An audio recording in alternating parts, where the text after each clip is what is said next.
सूर्य ग्रहण का शुभ लाभ आपके साथ लगातार हम बने हुए हैं और इस वक्त 50 मिनट और 4 सेकंड का वक्त और बचा है। 7:57 यानी कि समाप्ति की ओर साल का पहला सूर्य ग्रहण। तो साल का पहला सूर्य ग्रहण गुड न्यूज टुडे पर लगातार आप ये महा कवरेज देख रहे हैं, जिसमें हमने अभी तक आपको बताया है कि इस सूर्य ग्रहण से क्या कुछ लाभ आपको हो सकता है। राशिवार हमने हमारे ज्योतिषियों ने आपको बताया कि किस राशि पर इस सूर्य ग्रहण का क्या प्रभाव पड़ेगा, सूतक काल में किसे क्या करना है, क्या नहीं करना चाहिए, और ये सूर्य ग्रहण विशेष करके इस बार आपके लिए क्या कुछ शुभता लेकर आ रहा है। तो तमाम बातें हमने की, लेकिन अब 49 मिनट मात्र बचे हैं, समाप्ति की ओर ये ग्रहण है। ग्रहण काल में अभी भी हालांकि हम हैं, लेकिन इसके बाद क्या कुछ करना चाहिए ये भी हम जानेंगे। लेकिन उससे पहले देखिए हमारी ये रिपोर्ट।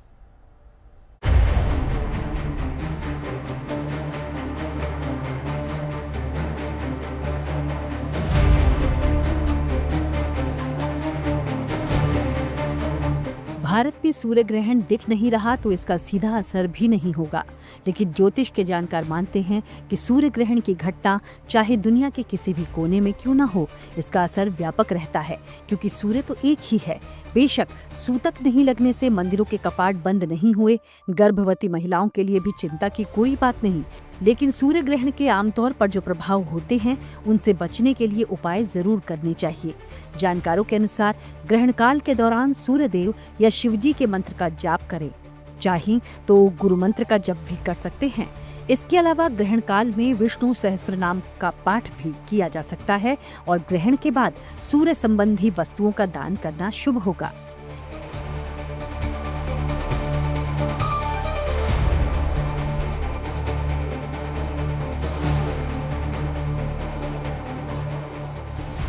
ये ग्रहण फागुन अमावस्या के मौके पर लगा है। इस दिन यूं भी स्नान और दान का विशेष धार्मिक महत्व है।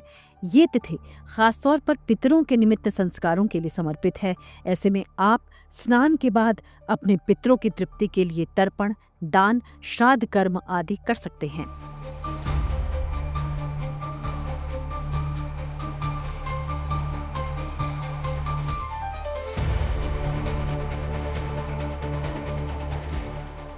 आपको बता दें कि ज्योतिष शास्त्र के हिसाब से ये सूर्य ग्रहण कई वजहों से खास है। पहली बात तो ये कि ये ग्रहण कुंभ राशि और धनिष्ठा नक्षत्र में लगा है। पूरे 64 साल बाद दुर्लभ योग बना है, जब कुंभ राशि में सूर्य और राहु साथ हैं। 37 साल बाद ऐसा हुआ है जब कुंभ राशि में 5 ग्रह एक साथ गोचर कर रहे हैं, यानी सूर्य के साथ शुक्र, राहु, चंद्रमा और बुध सभी कुंभ राशि में हैं। इसका असर कई राशियों के लिए बेहद शुभकारी हो सकता है, तो कुछ राशियों के लिए चुनौती आ सकती है।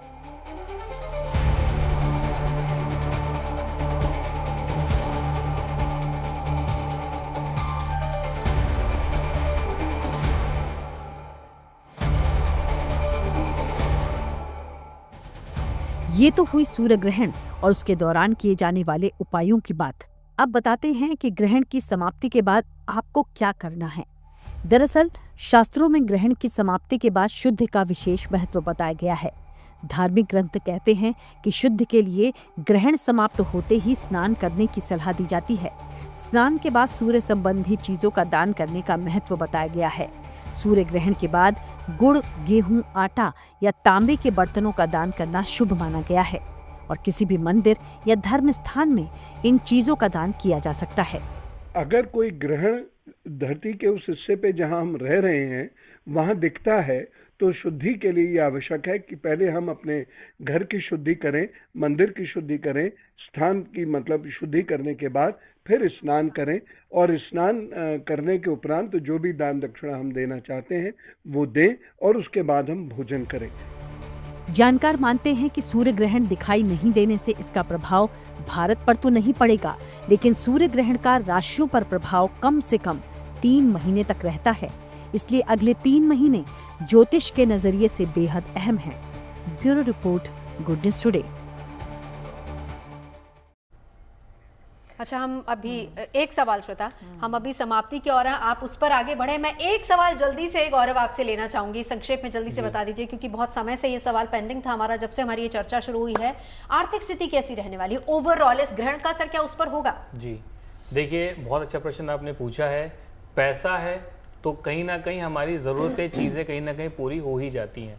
मैं सिंपल सी बताता हूँ कि देखिए, अगर हम बात करते हैं धन की, यानी लिक्विडिटी की, आपके हाथ में, आपकी पॉकेट में कितना पैसा है, वो देखा जाता है चंद्रमा से, और आपका बैंक बैलेंस कितना है ये देखा जाता है बुध की पोजीशन से। यानी ये दोनों ही ग्रह हाल फिलहाल में इस ग्रहण में ही हैं नवजोत जी। यानी कहीं ना कहीं मैं कहता हूँ कि थोड़ा सा अपने पैसे को आप सही जगह इन्वेस्ट करने से पहले 10 बार आपको सोचना चाहिए। और क्योंकि ये दोनों ही ग्रह, चंद्रमा तो खैर 2 दिन बाद यहाँ से निकल जाएगा। सभी राशि वालों के लिए बोल रहे हैं या किसी विशेष? ये एक जनरल वे में, ये एक बिल्कुल टॉपिक ये जनरल वे में है, ये सभी के लिए एक एडवाइस है। क्योंकि इतने सारे ग्रह एक भाव में आना, किसी डॉक्यूमेंट को साइन करना, जैसा अभी हम देख रहे हैं हाल फिलहाल में कोई गलत कोई एलिगेशंस लग जाना, पुराने केसेस का वापस से आना, कई लोग अपने पैसे जो हैं वो फंसा चुके हैं कई साल पहले और वो अब उजागर होके आए, उन लोगों को कितनी परेशानियां चल रही हैं इस समय पे। तो इसीलिए तो ऐसा काम आप मत करना कि भविष्य में आपको उसके लिए दिक्कत हो। 15 दिन का समय, हालांकि सूतक तो खैर नहीं है यहाँ पर, लेकिन फिर भी 15 दिन का ये समय है। कोई बड़ी डील, कोई बड़ा डॉक्यूमेंट, कोई बड़ी इन्वेस्टमेंट अगर आप करना चाहते हो तो दर्शकों उससे आपको बचना है और जितना हो सके अपने पैसे को सही तरीके से आप इन्वेस्ट करें। क्योंकि दोनों ही ग्रह, सेविंग्स भी और लिक्विडिटी भी, ये दोनों ही सूर्य के प्रभाव में है, ग्रहण के प्रभाव में है। तो कहीं ना कहीं वित्तीय समस्या आपको आसपास अपनी किसी भी कहीं ना कहीं देखने को मिल सकती है। श्रुति जी, हालांकि सवाल तो कुछ और आपसे करना था, लेकिन हम बार बार ऐसे कुछ कहना चाह रही हैं। मुझे लग रहा है आचार्य गौरव की बात से जुड़ी हुई कोई चीज आप कहना चाह रही हैं, बता दीजिए। You just simply nailed it. क्योंकि आचार्य गौरव ने जो कहा, फिलहाल की देखें सारे ग्रह एकदम कहते हैं ना लग गए हैं सीध में, लगभग मैं भी कहूँ। और बुध की बात हो रही है और बुध कुंभ राशि में ही बैठे हैं और वक्री होने जाएंगे, मतलब 11 अप्रैल तक वो वहीं रहने वाले हैं। तो अगर लिक्विड गेन्स, कैश गेन्स, जिनकी भी कुंडली में दोज आर फिक्स्ड की विंशोत्तरी दशा लग गई है, तो ये निश्चित रूप से उनको कोई ना कोई लाभ की जो है स्थिति उत्पन्न करते हुए जाएंगे। लेकिन अगर आप मुझसे कहें कि नहीं ओवरऑल एनर्जी कैसी है, किस तरह की एनर्जी हमें देखने को मिल सकती है, तो देखिए बुध कम्युनिकेशन है, व्यापारियों का ग्रह है, बच्चों का ग्रह है। थोड़ी सी समस्या इन लोगों के लिए निश्चित रूप से उत्पन्न हो सकती है। इसलिए बिना सोचे समझे या इम्पेशेंस में, हड़बड़ी में यहाँ कोई फिलहाल मैं कहूँ कि सिंपली जुए सट्टे का ये समय नहीं है। कब से करना शुरू करें? 11 तारीख। देखिए लॉन्ग टर्म इन्वेस्टमेंट मैं हमेशा कहती हूँ बहुत अच्छा है। 11 अप्रैल के बाद थोड़ा देखिएगा। अब आप खुद देख लें कि सोने की कीमतों में भी करेक्शंस देखिए कितने ज्यादा है, मतलब 20,000 30,000 ऐसे नहीं होते थे। फिलहाल मुझे लगता है ये फिर भी ठीक है, लेकिन लॉन्ग टर्म इन्वेस्टमेंट के लिए जल्दी से संजीव जी संक्षेप में अब आप भी बता दीजिए फाइनेंशियल कंडीशंस कैसी रहने वाली, किसके लिए अच्छी किसके लिए बुरी, संक्षेप में। देखिए, जब पूरे भारत को हम इनऑल देखेंगे तो भारत का लगन है वृष लगन। तो भारत के लगन से देखा जाए तो 10th हाउस के अंदर ये 5 ग्रहों का भ्रमण हो रहा है, ठीक है। और इसमें जो शनिदेव हैं ये सबसे ज़्यादा शुभ हैं क्योंकि वो एक केंद्र और एक त्रिकोण के स्वामी हैं। तो और साथ में बुध देवता भी 10th हाउस में बैठे हुए हैं, शुक्र देवता भी भारत की अगर लगन से देखते हैं तो 10th हाउस में बैठे हुए हैं। तो भारत में इनऑल अगर हम आर्थिक क्षेत्र को देखते हैं तो भारत की ग्रोथ बहुत शानदार होगी, सबसे बड़ी बात। फिर 2 मई के बाद निश्चित रूप से सोने में, चांदी में, प्लेटिनियम में जो इन्वेस्टमेंट किए जाएंगे वो लाभकारी होंगे।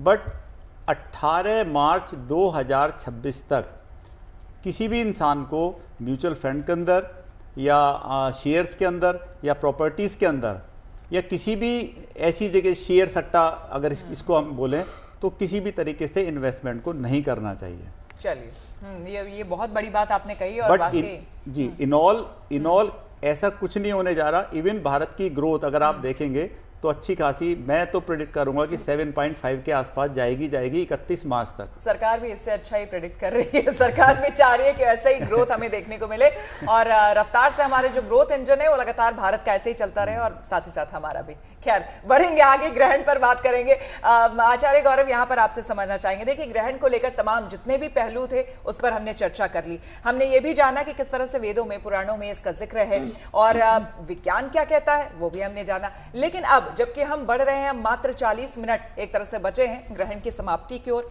यहाँ भले ही ग्रहण नहीं है, लेकिन जहाँ पर ग्रहण चल रहा है, जहाँ पर सूतक काल अभी भी लगा हुआ है, वहां के लोग ग्रहण समाप्ति के बाद घर में खास करके जो लोग हैं उनके लिए क्या कुछ करना उनको चाहिए, सबसे पहले क्या करें?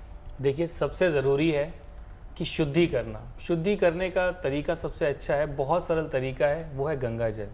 गंगा जल का छिड़काव आप कर सकते हैं, अपने मंदिर में भी आप कर सकते हैं, अपने जहाँ आप बैठते हैं, जहाँ आप रहते हो वहाँ पे आप छिड़काव करें। ये एक उस समय के बाद है, यानी कि जैसे कि 7:57 के बाद का जो समय प्रारंभ होगा उसके बाद इसको आप करिएगा। उसके बाद आपके जो देवी देवता हैं, जिनको आप, जो आपके कुल के धरोहर के देवी देवता हैं, उनको आप याद करिए, उनका आप सिमरण करिए। कहीं ना कहीं उनके आशीर्वाद के लिए आप उनसे मांगे कि हमें आशीर्वाद दीजिए, हमसे कोई गलती हो गई हो या हमसे कोई पाप हो गया हो तो उसके लिए हमें माफ़ करें। नेक्स्ट डे यानी कि जैसे कि कल का जो समय है वो है बुधवार का दिन। सबसे अच्छा दिन है कि आप शुरुआत करें गणेश जी की पूजा से। गणेश जी को दुर्वा घास आप अर्पित करें और घी का दीपक जलाएं। और साथ ही साथ अगर जैसे कि आपको लगता है कि कोई हेल्थ इश्यूज चल रहे हैं, परेशानियां चल रही हैं, तो मैं कहूँगा कि एक नारियल आता है, वो आप जाके, कल बुधवार का दिन है, उसको आप जल प्रवाह करें।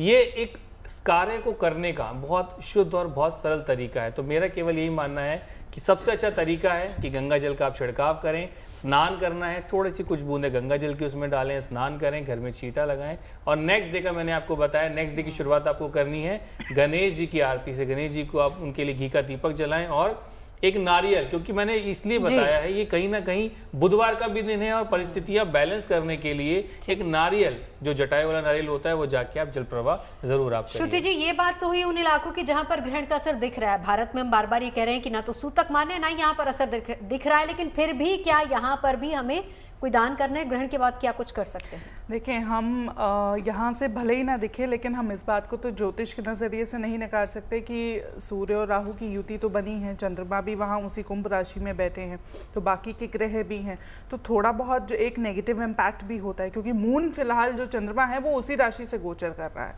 और 2.5 दिन लगभग 19 फरवरी तक वो वहीं रहने, कुंभ राशि में ही रहने वाला है।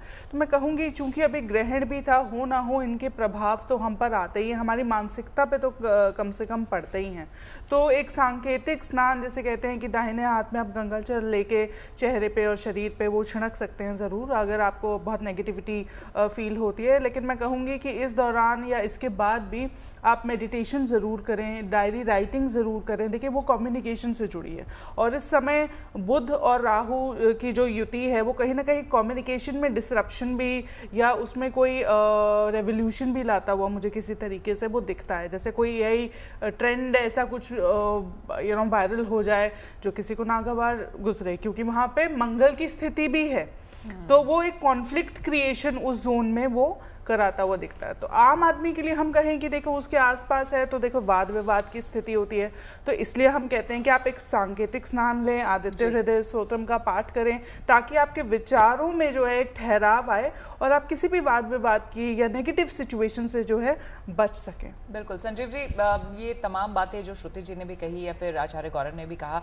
ये तो ज़रूरी है ही शुद्धिकरण से जुड़ी हुई, लेकिन कहा यह भी जाता है ग्रहण के बाद पितरों को तर्पण की भी बात कही गई है, उसकी भी एक विशेष मान्यता है। तो क्या आप वैसे भी आज अमावस्या भी है, हाँ, तो ऐसे में आप करते हैं क्या कहना चाहेंगे कि यहाँ के लोगों को खास करके, क्या भारत के लोगों को करना विशेष रूप से अमावस्या भी है। वैसे तो अमावस्या आज 5:30 तक पूरी हो जाएगी, उसके बाद फाल्गुनी शुक्ल पक्ष की जो प्रतिपदा तिथि है वो शुरू हो जाएगी। लेकिन चूंकि सूर्योदय कालीन स्थिति में अमावस्या थी तो इसको शाम तक एंड तक भी माना जाएगा। तो सबसे पहले पितरों के लिए आप मंदिरों में दान, सफ़ेद चीज़ों का दान आपको निश्चित रूप से करना चाहिए। सफ़ेद चीज़ में देसी घी हो सकता है, साथ में चावल हो सकते हैं, चीनी हो सकती है, बूरा हो सकती है, और सफ़ेद धुली हुई उड़द की दाल। इन 3 या 5 चीज़ों को दक्षिणा के साथ आप मंदिर में पितरों के निमित्त आपको दे के आना चाहिए। कोई किसी नदी, गंगा जी के किनारे, यमुना के किनारे या सरयू तट के किनारे कोई आसपास है तो वहाँ पे उनको ग्रहण के तुरंत बाद स्नान करेंगे तो और भी अच्छा है। जो घरों में रहने वाले हैं, सबसे पहले शुद्धिकरण मंत्र के साथ अगर वो कर सकते हैं तो वो और भी अच्छा होगा। ओम मैं पवित्र पवित्र वा सर्वावस्थांगे तो पिवाई स्मृत पुंडरीकाक्षय स भय बंत्र शुचि ओम पुनातु पुंडरीकाक्षय पुनातु पुंडरीकाक्षय पुनातु, ऐसे करके सीधे हाथ में गंगा जल थोड़ा सा लेके अपने ऊपर और अपने परिवार में जो भी पारिवारिक सदस्य हैं उस समय उपस्थित, उन सब के ऊपर गंगा जल का छींटा लगाएं। फिर थोड़ा सा गंगा जल डाल लें और उस गंगा जल से वो स्नान करें। उसके बाद सबसे पहले जो हमारे घरों में अपने छोटे छोटे मंदिर होते हैं उन मंदिरों में जो हमारे विग्रह स्थापित हैं, लक्ष्मी गणेश जी हैं, प्रभु श्री राम है, सीता मैया, जो भी जिस भी आदमी ने अपने अपने विग्रह स्थापित किए हुए हैं, एक साफ कपड़ा लें, उसमें थोड़ा गंगाजल लगाएं और उन विग्रहों को साफ करें और मंदिर में भी छींटा लगाएं। फिर सारे घर के अंदर उस गंगाजल का उनको छींटा लगाना चाहिए। इसके बाद कल मॉर्निंग में सतनजे का दान देना, जो स्वीपर्स होते हैं या गरीब आदमी होते हैं, उनको सतनजे का दान उनको अवश्य करना चाहिए। और दान में चूंकि ये कुंभ राशि में लगा हुआ है और इसमें सिंह राशि भी इफेक्ट हो रही है, तो गुड़ का दान जरूर, गुड़ और गेहूं का दान जी इनको जरूर करना चाहिए। ठीक है, चलिए अब आप सभी लोग हमारे साथ हैं।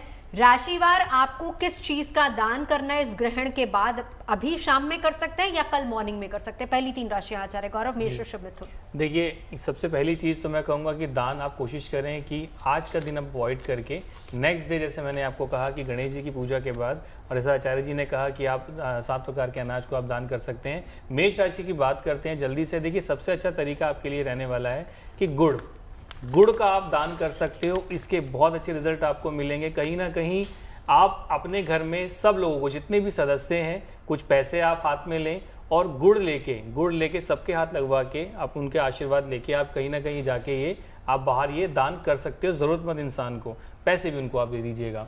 वृषभ की अगर मैं बात करता हूँ, देखो वृषभ के लिए हालांकि समय जो है अच्छा है, ये समय में कोई कमी नहीं है, लेकिन गुणवत्ता बढ़ाने के लिए सबसे अच्छा तरीका है कि आप चावल का दान करें। और अगर चावल दे ही रहे हो तो कोशिश करें कि थोड़ा आप खीर बना के आप दे सकते हैं। ये मैं बुधवार की बात बता रहा हूँ, इसको थर्सडे पे भी आप डाल सकते हो, यानी एक दिन और एक्सटेंड कर सकते हो, कोई दिक्कत नहीं है। शुद्धि के बाद, पूजा के बाद, देवी देवताओं को मानने के बाद आप खीर बना के ये आप दान कर सकते हो। अगर वो भी पॉसिबल नहीं है, वर्किंग आवर्स हैं, तो आप थोड़ी सी मिश्री लेके वो आप दान करें। और जैसा मैंने बताया कि सबसे अच्छा है, जो मिथुन राशि की बात हम करते हैं, तो देखिए आप सबसे अच्छा तरीका है नेक्स्ट डे, कल आप जब गणेश जी की आप जब पूजा करोगे, दुर्वा घास इनको आप अर्पित करोगे, तो वन ऑफ द बेस्ट चीज़ है ये आपके लिए, तो बहुत ही ज़्यादा शुभ है और बहुत ज़्यादा अच्छा रहने वाला है। थोड़े से पैसे लेकर ये आप कोशिश करेंगे, छोटी छोटी कन्या जो हैं उनको जाके आप दे सकते हो, इसके बहुत अच्छे रिजल्ट मिलेंगे। और मंदिर में जाके जो हरी मूंग की दाल होती है, ये मंदिर में जाके कुछ पैसे उसमें रख के ये जाके मंदिर में आप दान करके आए। कर्क सिंह कन्या। कर्क सिंह और कन्या राशि की बात करें तो देखें, कर्क राशि के जातकों के लिए अष्टम भाव में ये ग्रहण लग रहा है। उनको अपने परिवार से जो है संबंध, खासतौर पर ससुराल पक्ष से जो है वो बनाकर चलने की ज़रूरत रहेगी। कहीं भी आपको ऐसा लग रहा है कि कोई विवाद की स्थिति बनी हुई है फिलहाल, तो आप ऐसा कर सकते हैं कि चावल का दान और लाल मसर की दाल का दान जो है अगले दिन आज आप निकाल दें ग्रहण के बाद उनका पोषण, और उसके बाद कल जो है मंदिर में जाके वो दान कर सकते हैं। अब अगर हम बात कर लें देखें सिंह राशि की, तो सिंह राशि के सप्तम भाव में ये ग्रहण लग रहा है। तो पार्टनरशिप, आपके जो पार्टनर हैं, चाहे वो मैरिटल रिलेशनशिप में हो, हस्बैंड या वाइफ, या बिजनेस पार्टनर, यही जो 2 पार्टनरशिप्स होती हैं वो मेन है सप्तम भाव से। या वो लोग जो मीडिया से जुड़े, सिंह राशि के जातक जो मीडिया या क्रिएटिविटी से जिनका जो है वो बिजनेस, उनका व्यापार उनका उसी से है, उनको अपने उस जुड़े हुए रिलेशनशिप्स में जो है बहुत ध्यान से नेविगेट करना है। देखना है कि 19 फरवरी के बाद खासतौर पे, क्योंकि अब ये 15 दिन हैं जो हैं वो बहुत मुख्य रूप से जो हैं वो प्रमुख हैं, तो वहाँ पे आपको देखना है कि किसी भी तरीके के वाद विवाद से आप बचें, किसी ऐसी परिस्थिति से अपने आप को बचाएं जहाँ आपके लिए समस्या ना हो। तो आप क्या दान करेंगे? आप गुड़ का दान कर सकते हैं। और आप अगले दिन मैं कहूँगी कि हनुमान जी को भी अगर आप जो सिंदूर है वो अगर अर्पित करें तो आप लोगों के लिए ज़्यादा अच्छा रहेगा। आपको अपनी सेहत का खास ख्याल रखना। और अगर हम बात कर ले देखिए कन्या राशि की, तो कन्या राशि के 6ठे भाव में ये लगा हुआ है। कहीं ना कहीं आपके आंकलन में हो सकता है कि कोई आप किसी स्थिर निर्णय पे ना पहुंच पा रहे हो, कन्फ्यूजन बहुत ज़्यादा हो, क्योंकि बुध भी वही है और राहु भी वही है, तो भ्रम की स्थिति है इतनी कि आपको अंदर से व्याकुल कर रही है। तो आपको करना क्या है कि गाय के लिए जो चारा होता है, जैसे पालक है या कोई भी हरे पत्तों का साग जो है वो आज आप निकाल के अलग रख लें। अगले दिन कल सुबह जो है मंदिर जाके वो ज़रूर दान करें। और छोटी कन्याओं को अगर हो सके कल आप भोजन करा दें, कुछ भी थोड़ा कम ज़्यादा, किसी 5 कन्याओं को मान लीजिए, अगर आप वो दान कर दें तो आपके लिए बहुत अच्छा शुभदायी फल देने वाला है। तुला, वृश्चिक, धनु। तुला राशि वालों के लिए जो सबसे अच्छा रेमेडी या दान है, सफ़ेद चीज़ों का दान है। थोड़े से चावल, थोड़ी सी चीनी, थोड़ी सी बूरा, घी भी इसमें ऐड कर सकते हैं। ये सुबह 12 बजे से पहले पहले मंदिर में दान कर सकते हैं। दूसरा सबसे इम्पोर्टेंट है कि तुला राशि वालों के लिए ये जो ग्रहण है ये उनके पंचम हाउस में लगा हुआ है और पंचम से एकादश भाव को ये इफेक्ट कर रहा है। तो तुला राशि वालों के लिए अगर वो खीर बनाते हैं और खीर मंदिर में एक आँख का जो ब्राह्मण होता है जिसकी एक आँख में कुछ कमजोरी है, अगर उसको वो घर पे बुला के उसको खिलाते हैं या मंदिर में जाके दान करते हैं तो वो बहुत ही ज़्यादा उत्तम होगा। तीसरी चीज़ है कि 11 कुंवारी कन्याओं को आप धार्मिक पुस्तकें उनको दान कर सकते हैं, उनके ट्यूशन में कोई हेल्प कर सकते हैं या उनको सफ़ेद वस्त्र आदि दे सकते हैं। जी, वृश्चिक राशि पर वृश्चिक राशि वाले जातकों के लिए जो श्रेष्ठ रेमेडी है वो सबसे पहले ये है कि उनको कल जब वो स्नान ध्यान कर लें तो सबसे पहले पंचमुखी हनुमान कवच का उनको पाठ करना चाहिए या सुनना चाहिए। उसके बाद शाम को जो बजरंगबली बाबा का कोई भी विग्रह है जहाँ पे चोला अर्पित होता हो, श्रृंगार होता हो, उनको बजरंगबली बाबा का श्रृंगार करना चाहिए। बिल्कुल। धनुराशि, धनुराशि वाले जातकों के लिए ये तीसरे घर से, धनुराशि वाले जातकों के तीसरे घर से और 9वें घर में इस ग्रहण का प्रभाव आ रहा है। तो विशेष रूप से छोटे बहन भाई के साथ बातचीत करते समय थोड़ा भाषा का संयम रखें और अपने से नीचे जो अधिकारी हैं, सरकारी और सरकारी कंपनियों में जो काम कर रहे हैं या जो डिपार्टमेंट्स में काम कर रहे हैं, उनसे वो बातचीत करते हुए सावधानी रखें। साथ में एक विष्णु सहस्त्र नाम का पाठ उनको जरूर करना चाहिए। मकर राशि की बात हम करें तो देखिए, हनुमान मंदिर आप जाएं, चमेली के तेल का दीपक वहां जलाना है और वहां पे हनुमान चालीसा का आपको पाठ करना है। कुंभ राशि की बात हम करते हैं, थोड़ा सा मेडिटेशन आप रखिएगा, थोड़ा सा संभल के चलिएगा। कोशिश करें 5 पीले फूल ये प्रत्येक शनिवार यानी कि शनिवार की सूर्यास्त के बाद ये शनि मंदिर अर्पित करें और 4 मुखी सरसों के तेल का दीपक वहां आपको जलाना है। मीन राशि की बात मैं करता हूं तो थोड़े से जौ लेकर गौमूत्र और गंगा जल से धोकर इसको पीले कपड़े में बांध के अपने साउथ वेस्ट में घर के अंदर रखना है। इससे वास्तु दोष भी खत्म होगा, क्योंकि ये आपकी 7.5 भी है और ढैया भी है और माफ कीजिएगा 7.5 है, तो इससे बचने का भी आपको ये उदाहरण बिल्कुल। तो तमाम उपाय आपने बताया बेहद सरल थे। तमाम ज्योतिषाचार्य आप सभी का बहुत बहुत शुक्रिया, बहुत धन्यवाद हमारे इस विशेष और महा कवरेज में शामिल होने के लिए।